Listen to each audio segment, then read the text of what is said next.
May gabi sa tanan. Nanapunta sa atong preaching training. Kita maglangan sa Luke chapter 4, verse 28 and 29. Nana mo, amen? Verse 28, ako lang mabasa. And all they in the synagogue, when they heard these things, were filled with wrath, and rose up and thrust him out of the city, and led him unto the brow of the hill, whereon their city was built, that they might cast him down headlong. Mga butad, Ginoo, daghang salamat Lord sa imong pulong.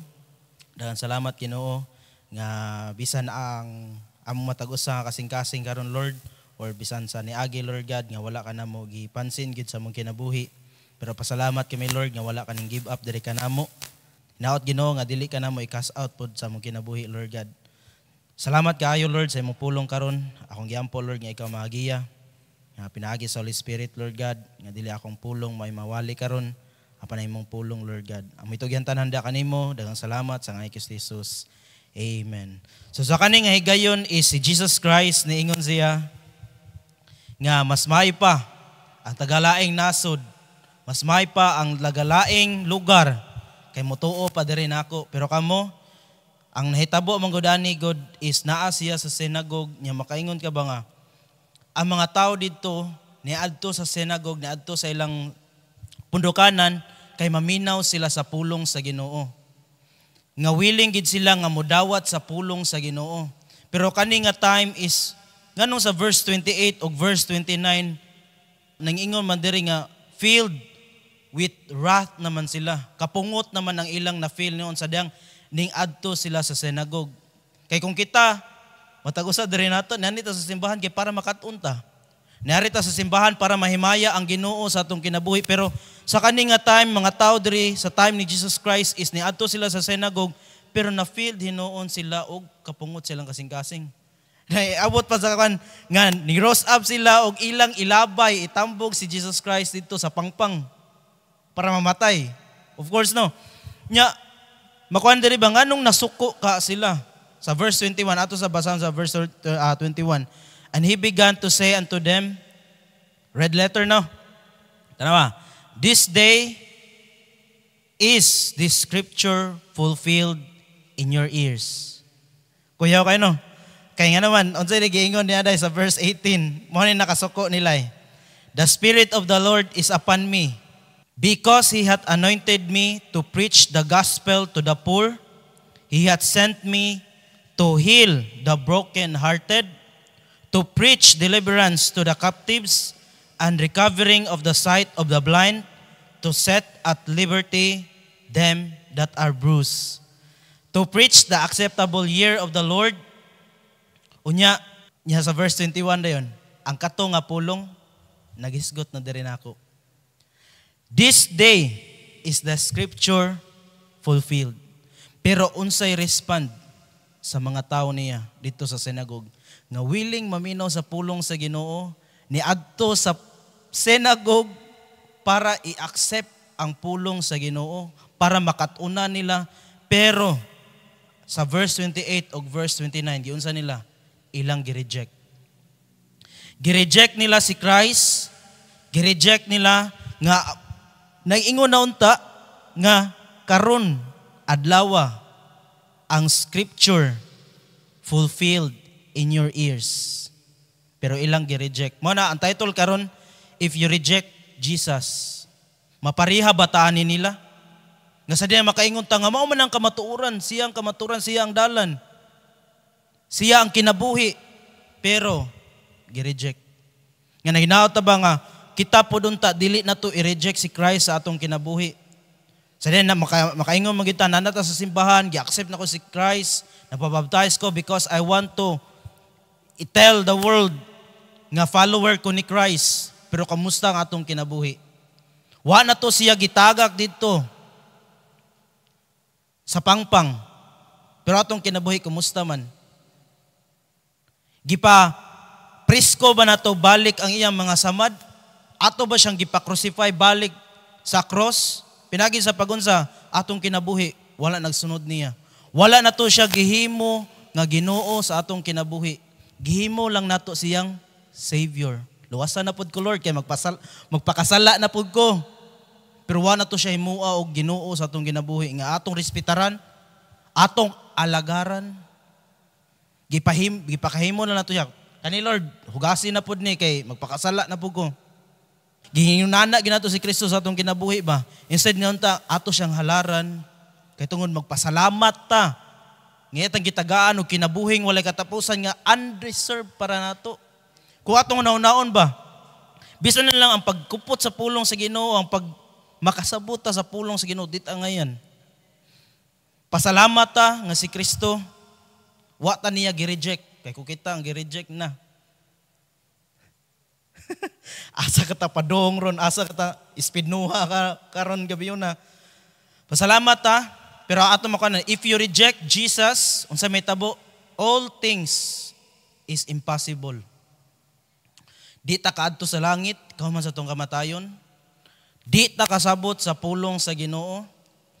Unsa pa gyud? Daghan para nato imposible because ato siyang gi-reject sa atong kinabuhi.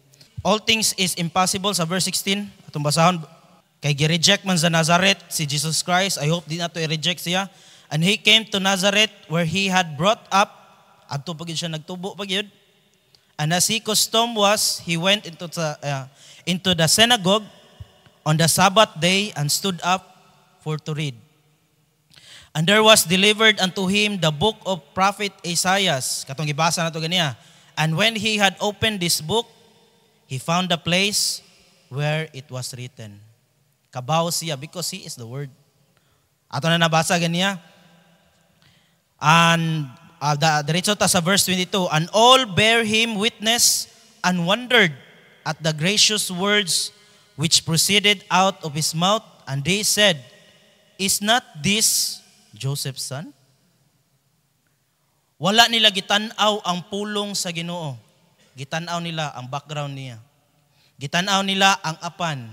Kaya mao man gid ang tao, pangitaon man gid sa kaputi sa sinina, ang makit-an gidayon ang hugaw. Verse 23, and he said unto them, you will surely say unto me this proverb, physician, heal thyself, whatsoever we have heard done in Capernaum, do also here in thy country. Kay may lang ka mo buhat dito sa laing lugar, pero dire, kuan na daw bi. Pero unsa ang pagbuhat na ko og milagro kundi mo tuo? Wa man mo natuo. Verse 24, and he said, verily I say unto you, no prophet is accepted in his own country. Mao na sa verse 28, verse 29, kapungot, kaya nga naman, ilang gi-reject ang pulong sa Ginoo. So all things is impossible because ang naitabo, wala nila gi-accept si Christ. Nga niingon na si Christ, nga karong adlaw na fulfill unta, nga nadungog ninyo na fulfill ang pulong sa Ginoo. Now, dili ta na i-reject si Christ, dili ta na sundon sila, ang taga Nazareth. Nga, instead unta, makahimo ng tagdaghan nga milagro si Christ sa ilang lugar, pero tungod, nakaingon ng manggudaan, good. No prophet is accepted in his own country. Point number 2, he will use someone else. Instead unta, ikaw ang nakadungog sa pulong sa Ginoo. Ikaw unta to ang gamiton sa Ginoo. Ikaw unta to ang luwason sa Ginoo. Pero nga naman, wala, kay imo siyang gi-reject. Na impossible ang tanan, imposible nimo malangit ang usa ka kalag because wa ka ni believe. Imong gi-reject si Christ sa imong kinabuhi. Sa verse 25, iyang gamiton ang laing tao. Sa verse 25, but I tell you of a truth, many widows in Israel in the days of Elias. Daghan unta mga widow. Dito sa time ni Elias, dito sa lugar nila, sa Israel. When the heavens was shut up 3 years and 6 months, dugay-dugay ginida. Why panalangin? When great famine was throughout all the land, sa dihang naay drought, naay famine, wa ning gamit ang Ginoo og widow nga taga Israel. Because ilang gi-reject ang pulong sa Ginoo. Ilang gi-reject si Christ sa ilang kinabuhi. Verse 26, but unto none of them was Elias sent, save unto Zarephath, a city of Sidon, unto a woman that was a widow. Wa siya nimpili og tao nga taga Israel nga nagiingon pa ta nga chosen nation sa Ginoo. Unsa gipapili sa Ginoo dito taga Zarephath ay kay nga naman nimbilib. Wa niya gi-reject ang pulong sa prophet because iyang gi-accept mapariha pud aning Nazareth.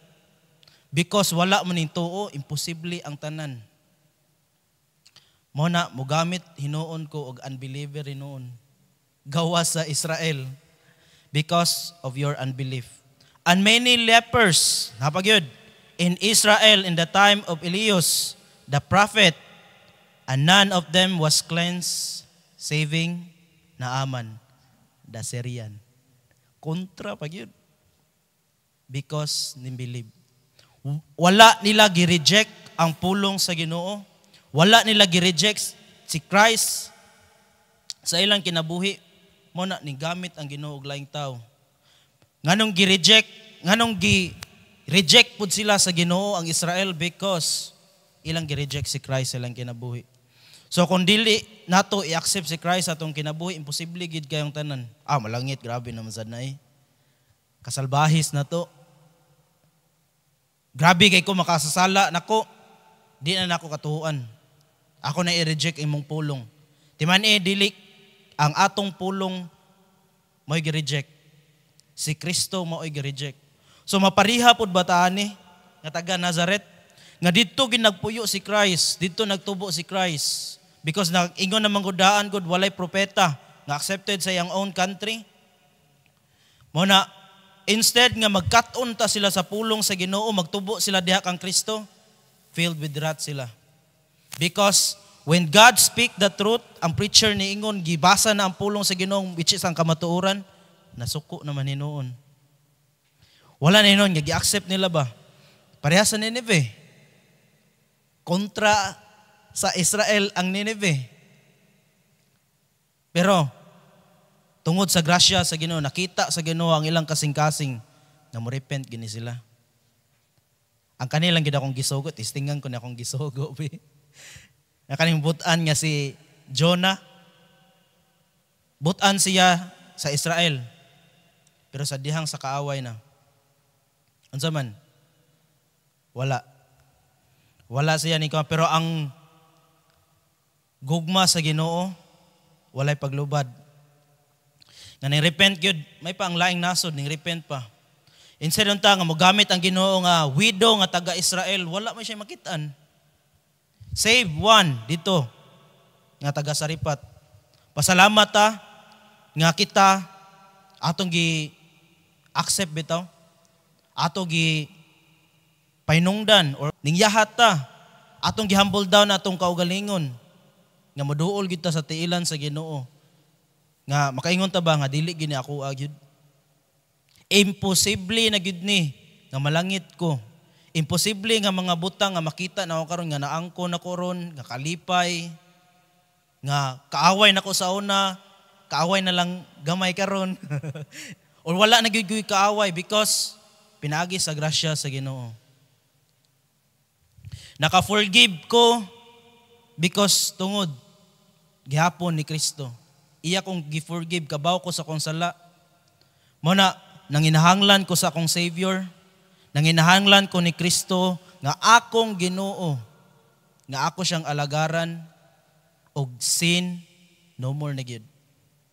Akong ihatag niya akong kinabuhi because impossible things nakakita ko because ako siyang gi-accept sa akong kinabuhi. Dili siya mo gamit og laing tao kundi ako mismo ang gamiton sa Ginoo. Because nakakita ko unsa siya kaayo sa akong kinabuhi. So I hope karon dita mapariya sa Nazareth. Ngayon sa dunta nga ato siyang i-accept, ato siyang abi-abihon pero gitaral may hinuon nato siya para matagak dito sa pangpang.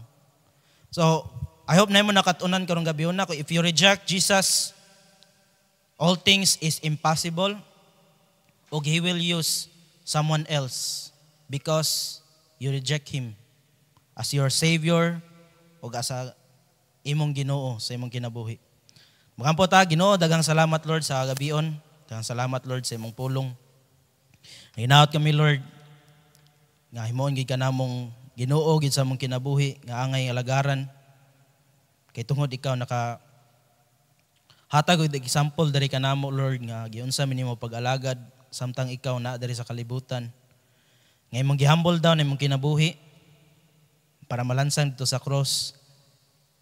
Para ang mga sala Lord God madala nimo. Ug kami makaangkon og hope Lord God. Nga imposible gid kaayo namo nga kami makaara sa imong gingarian pohon. Naginawat kami Lord nga dili na mo idaw ang imong mga pulong Lord God. Tabangi kami nga dili na mo i-reject ang imong mga pulong na mawali aning pulpito Lord. Matag-usa diri ka namo nga dili kami masuko kung ingnon kami sa kamatuoran. Kung magkalipay kami Lord kay tungod ikaw nakapangga gyud sa imong mga anak nga ikaw makabadlong kung makabuhat og mga sayop Lord.